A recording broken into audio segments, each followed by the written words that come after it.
Well, hello everybody, BugEater64 here, and by golly, we're going to have a little bit of fun today.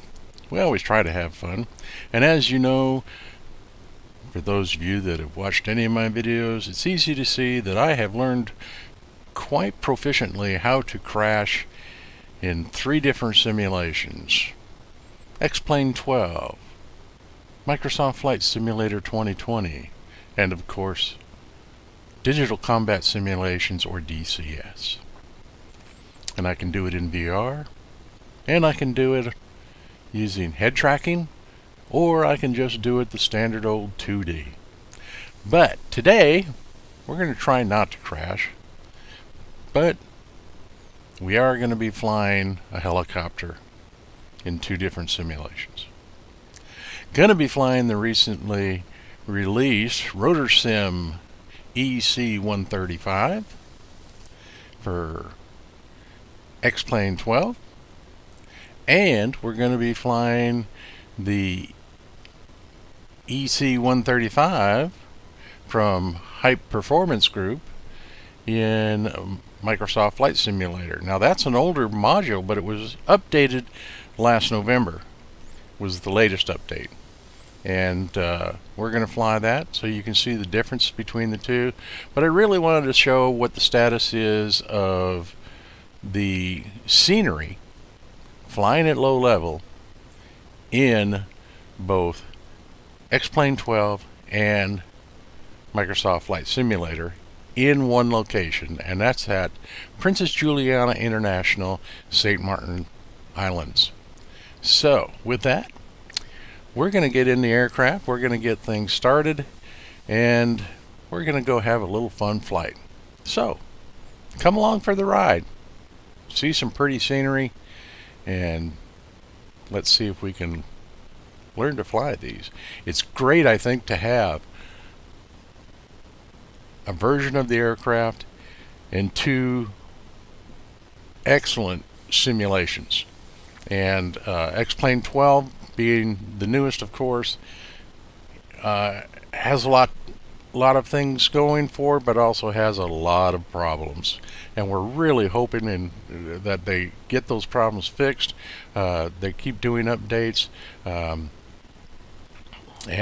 there's going to be improvements as we go along in VR and in scenery, all kinds of good stuff. And then, of course, Microsoft Flight Simulator, we have constant updates which help us to improve the look and the abilities and the flying characteristics. I find personally that in Microsoft Flight Simulator, aircraft as a rule are easier to fly than a lot of them that are in the X-Plane world, and I think that has to do with their flight dynamics and things like that, and their flight parameters that they use. So with that, I'm not a real technical person when it comes to that. I just know I love to fly, and we do this all for fun, as you all know. So here we go. Let's get inside and get things going.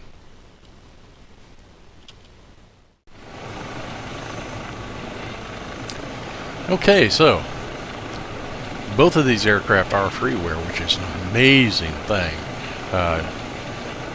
And the fact that they're as detailed as they are. So that's pretty cool. So we've got, in both cases, we're going to have the aircraft pretty much ready to go. The startup is fairly easy. The one thing I have found is that trim gets to be a little bit tricky.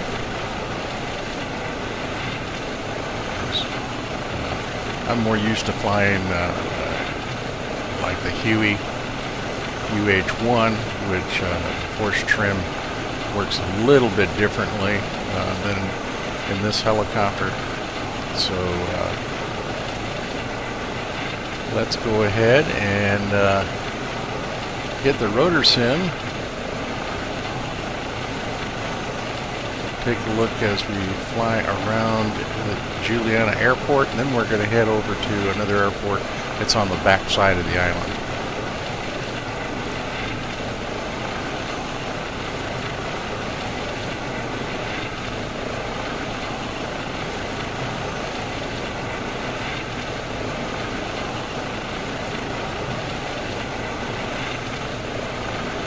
So right now in X-PLANE12, things are looking pretty good actually.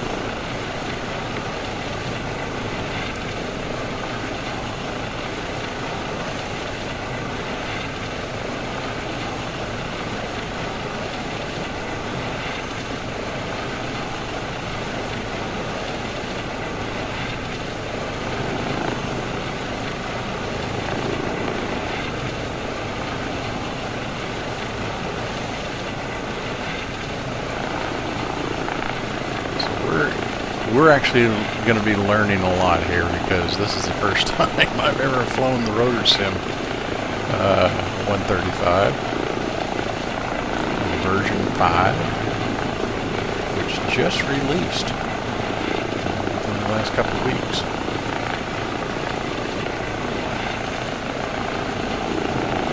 Actually, the last few days. I think they released it officially on May 1st of 2023.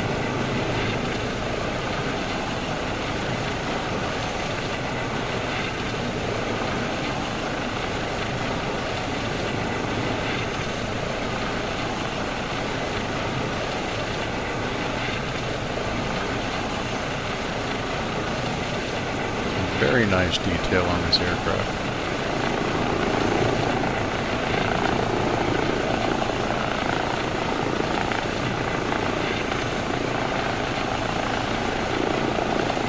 And from altitude in X-Plane, you know, the scenery is not bad. As we get closer to the ground, things get a little sparse. Roads, of course, have always been kind of an issue. They aren't real smooth looking. Turns are a bit, you know, jagged. But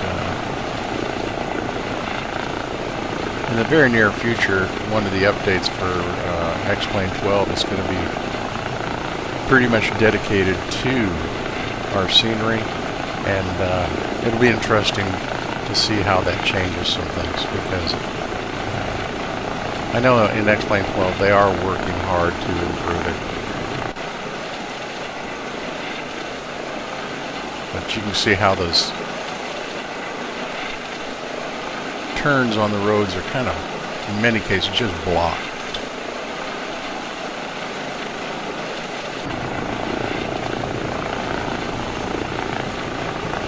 And as we move, this is a tropical island area, and you can see that the trees are, as we come closer to the area, they're pretty sparse.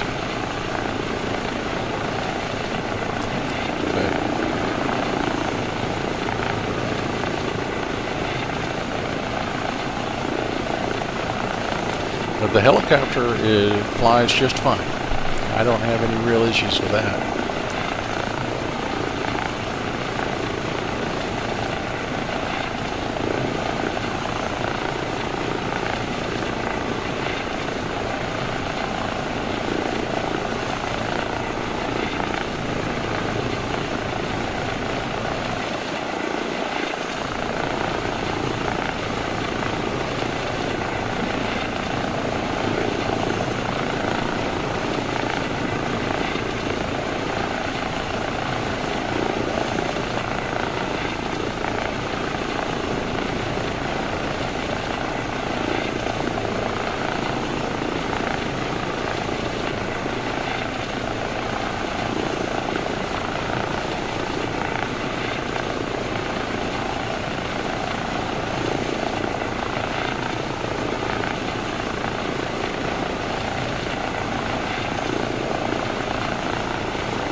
Okay, we're going to fly out to that little island. Just want to take a look, see what it looks like as far as how it's rendered.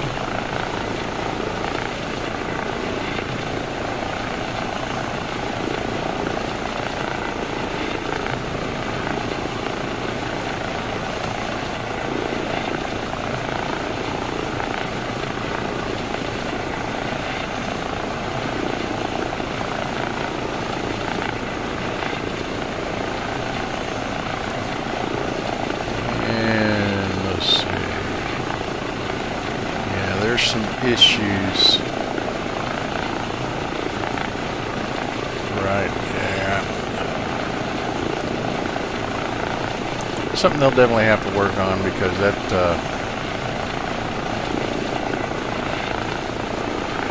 side of the island, the way the water comes up, it looks like an inverted pyramid. So, you know, it's little things like that that really hurt the sim, but again,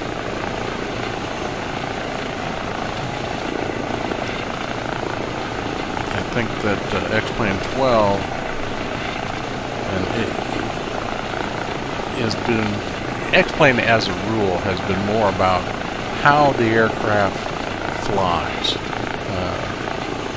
What are the aerodynamics of the aircraft that you're in, whether it be a helicopter or fixed wing? How does, you know, the wind and the air work around it, and so like that. So it's been more about technical stuff and technical attributes of aerodynamics compared to actual eye candy, the scenery. We want the airplane to really look as good as we can, have the systems work as realistically as possible, and you know, the eye candy was always kind of this second place in X-Plane.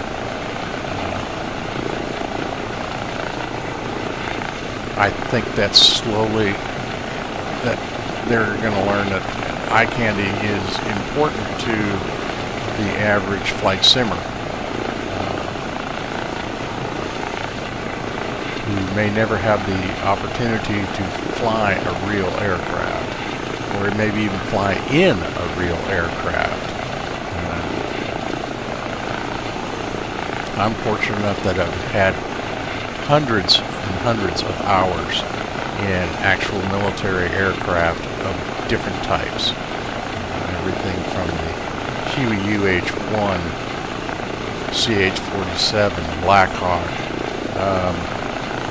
C-130s, 141, C-5 Galaxy. So I've had a career in the military of being in different aircraft, traveling all over the world. So I've had some opportunities that other people haven't. And I've got actual stick time on some of those aircraft. But, you know, eye candy is important.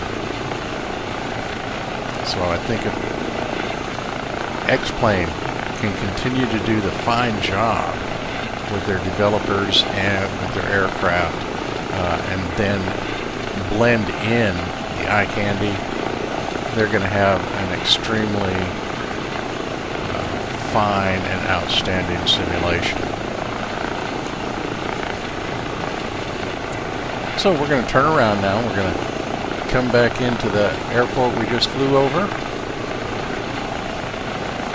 and see if I can land this without killing us all.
Okay, so we want to slow down as we descend.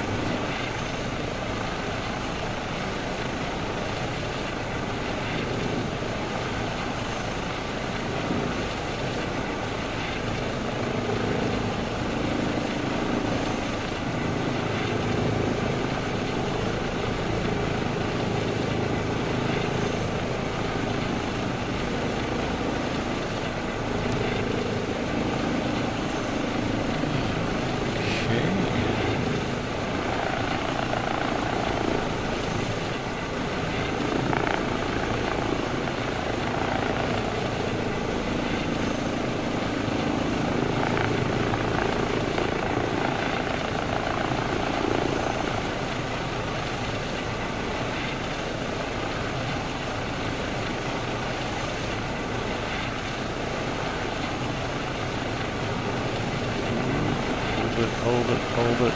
It's going to be a little. Oh.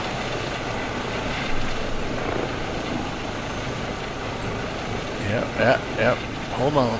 Okay, we got it. Stop. Well, now we at least got a demonstration of why they designed the tail boom the way they did. Got that big flat skid area back there that I just took the paint off of. Okay, so I'm not perfect. I never said I was. Alright, let's get over here. Looks like we got, there's 4 or 5 Avantis parked over here. Looks like an Avanti nursery.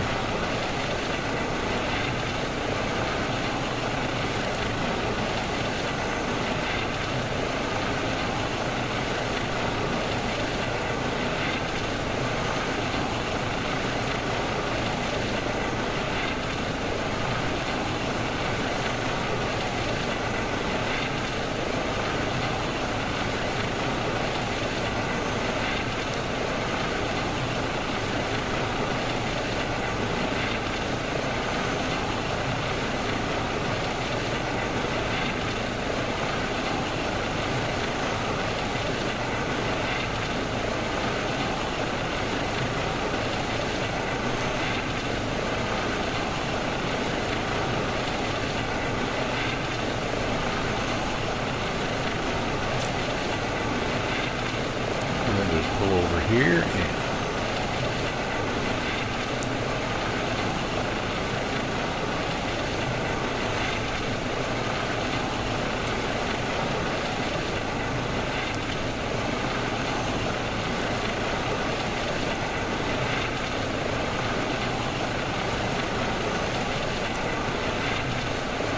but for a very first flight in this particular module, I'm not unhappy with that.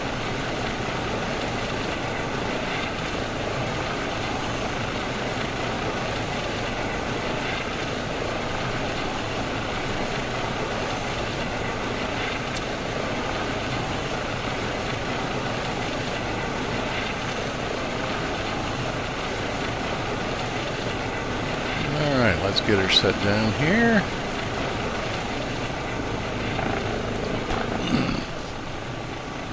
Not the prettiest, but now let's move on to Microsoft Flight Simulator and our EC135 from High Performance Group. And this again, freeware.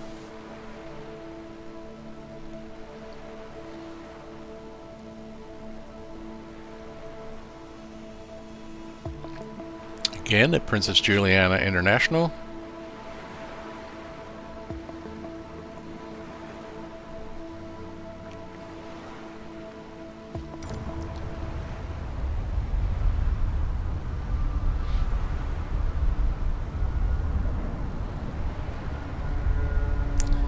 And the EC135 is, got multi-purpose aircraft.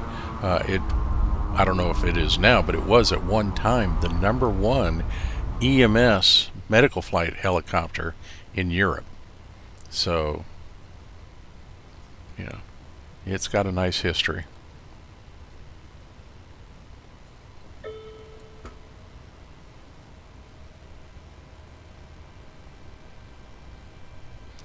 So we'll go ahead and get it up and running here.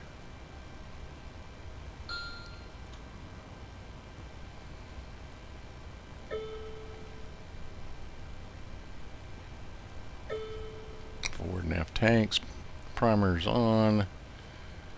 Basically what I do is pretty much turn everything that I have to have on. And then we get down to here. We got and this is where there's a little bit of difference here.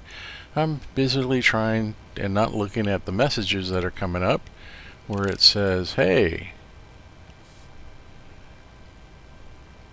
use your mouse wheel to scroll the switches. You can click on them all day and nothing's going to happen. But we'll go ahead and take a look here. Let's take a look right here. Scrolling mouse wheel, engine switches. Alright, there you go. So we pull it up to the first switch and it'll start. Amazing how that works.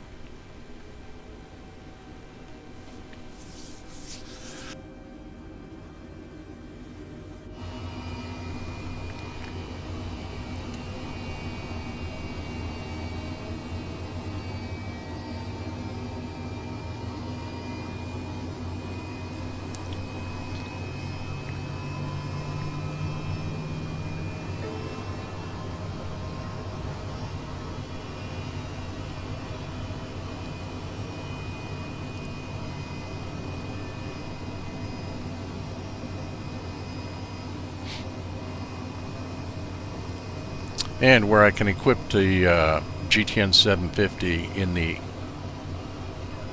RotorSim version, this one has a dual 750s. So, yeah, what can I say? Alright, so let's get the second engine started.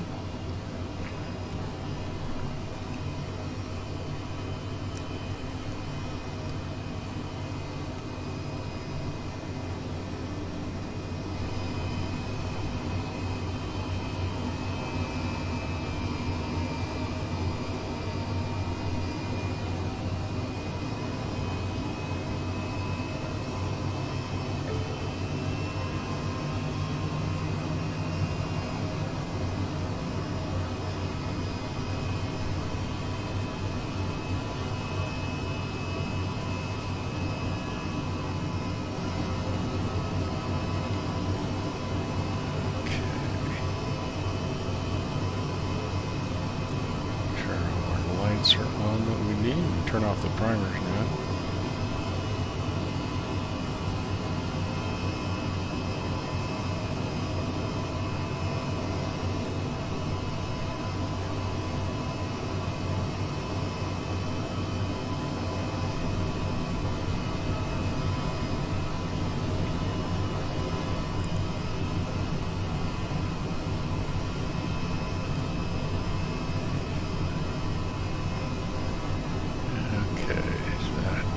These up to flight.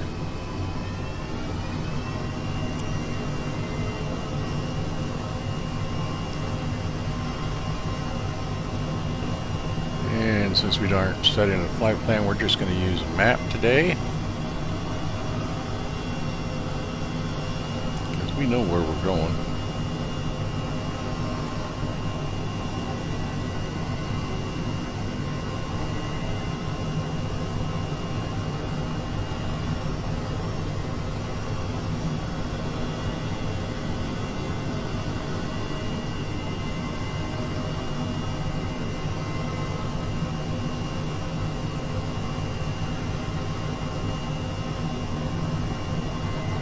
Build your flight plans just like the GTN 750. But you can control all your autopilots from this panel.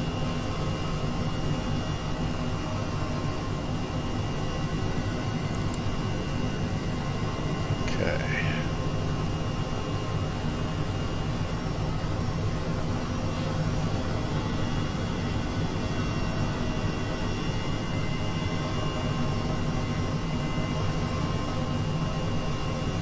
Controls are free and clear, so it looks like we're about ready to go.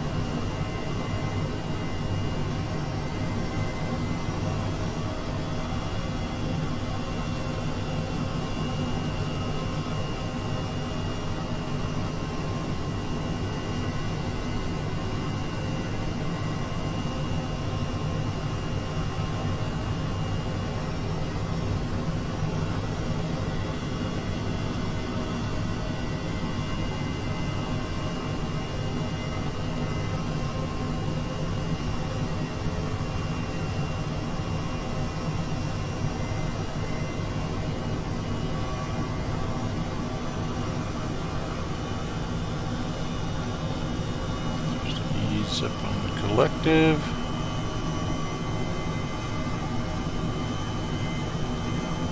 Juliana Ground Delta Hotel Echo Charlie Bravo with Alpha request taxi for takeoff departing straight out. Delta Hotel Echo Charlie. And one of the things that Microsoft Flight Simulator hasn't figured out yet is that helicopters work a little different than fixed wing, because I'm not going taxi all the way down to the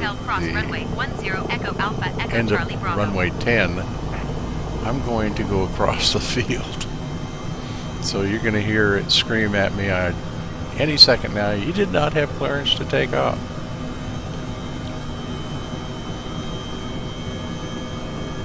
Echo Charlie Bravo, you are not cleared to take off. I don't care. I'm taking off.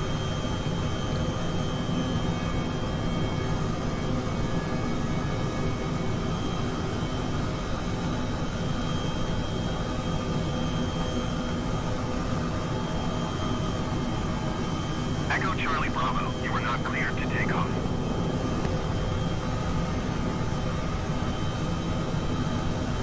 Juliana approach Delta Hotel Echo Charlie Bravo is type 1 miles northwest of Juliana, 200 feet.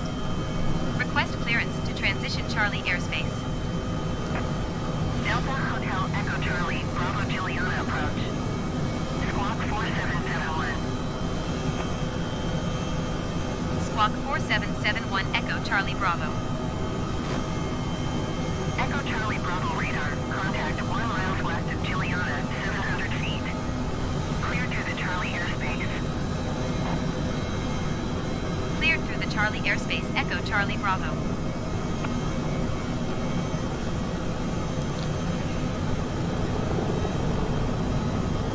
Now, the scenery in Microsoft Flight Simulator is not perfect by any means. Not by a long shot, especially at low level. But for my personal eyes, it's a huge improvement over what X-PLANE12 offers at this time. Now, I suspect things are going to get better and change in X-Plane, just like they are in Microsoft Flight Simulator. And that's what is great about having simulators from different groups, because it promotes the productivity of each group to improve. Competition is the greatest factor in improving something, because you want yours to be the best. So I'm glad Microsoft got back into flight simulations. Asobo is doing a nice job, and I think it's put pressure on X-Plane to improve their game, and I think the two of them work well off each other.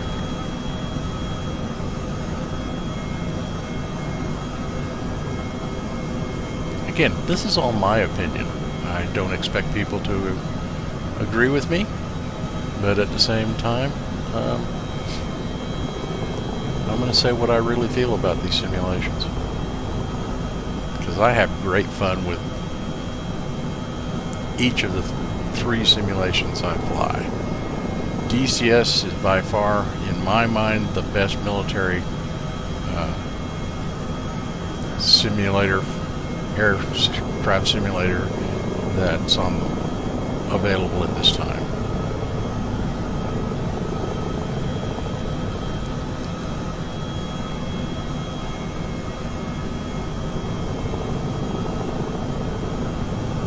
That's why normally I will not fly a military aircraft in a civilian flight simulator unless I can use it in a civilian manner, such as carrying passengers or cargo. I don't have any need for missiles and guns and stuff like that. I use that in DCS. So with that, let's go ahead and head out to the same little island that we flew by.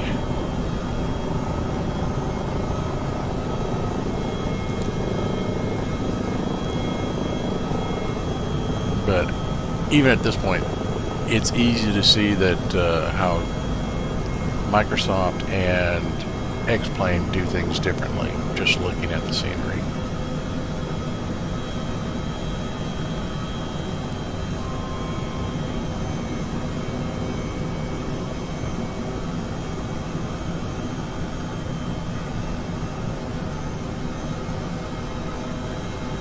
And both of these versions of the helicopter fly very nicely.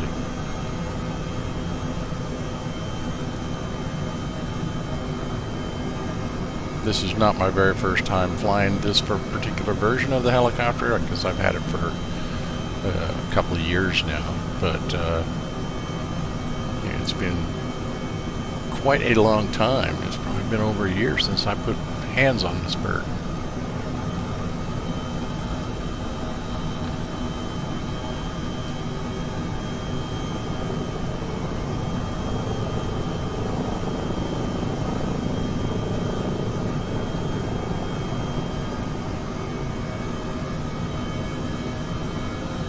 And this particular, the Microsoft version, is more forgiving, I think, than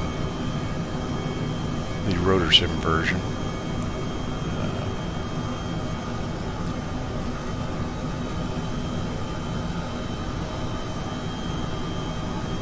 And I think it's that way in just about all the aircraft modules between the two sims.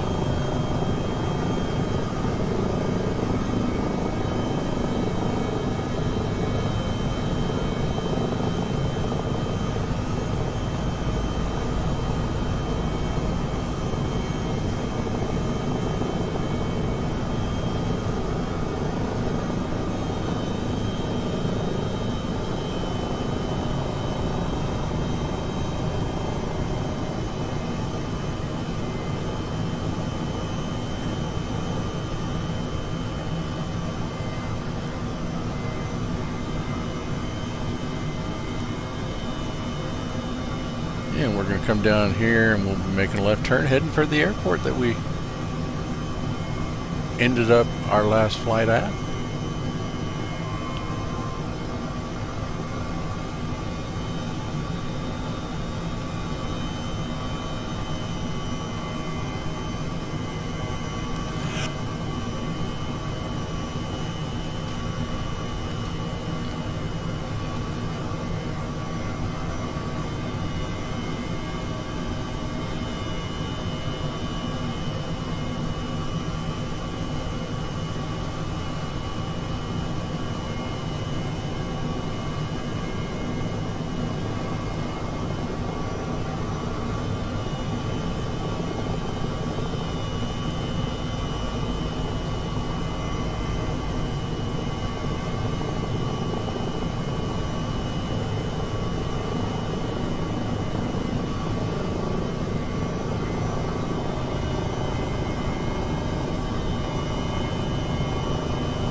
And this time I think we're just going to come in and land. I'm not going to go out to the bay and turn around.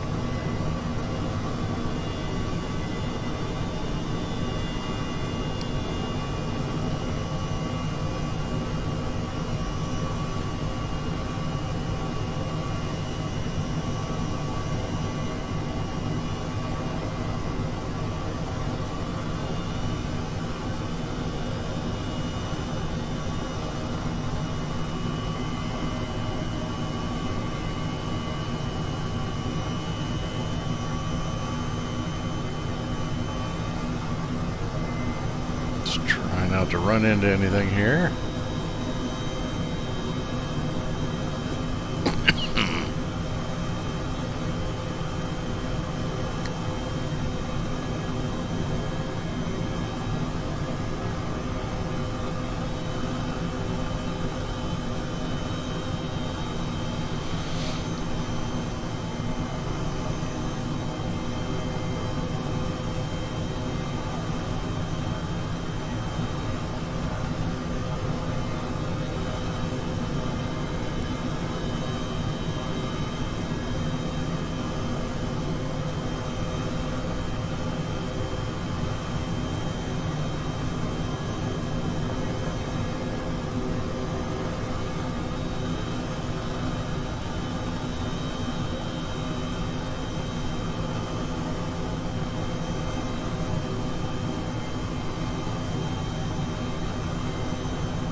see any Avantis this time.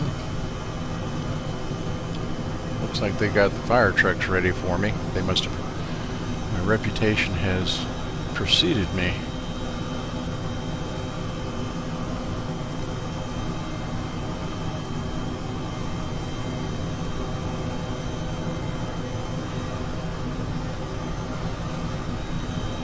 And we're going to come down here to the left to where the terminal area is.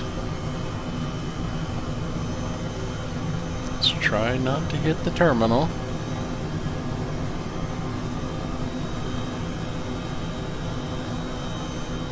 Okay, slow it down here. Take your time, regain your control, and ease it forward. We're going to land in that helicopter landing spot.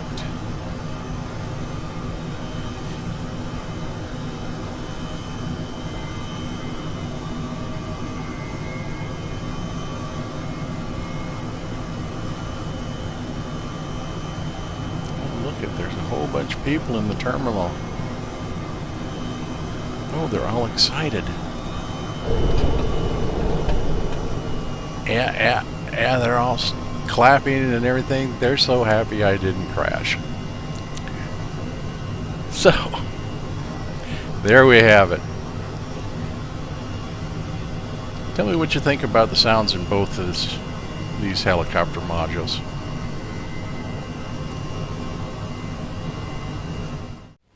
Well, there you have it. Hope you enjoyed that.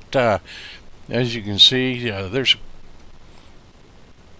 the cockpits are different, of course, and the overhead panels are different. But one thing I do like about it is that they both have the capability of the GTN 750, which I really like to use because it's a fairly simple navigational system to use, and it's got some nice features on it. But both aircraft, I think, are fun to fly. Both are going to take some getting used to because of the differences in the two sims. I find that in most cases I've got to fly the aircraft a little differently. The controls react a little differently. There's just not a standard, so you have to go through each one and set your controls to work uniquely with that module for each of the sims, which is pretty obvious. Come on, I'm not that so stupid, although that could be debatable at times.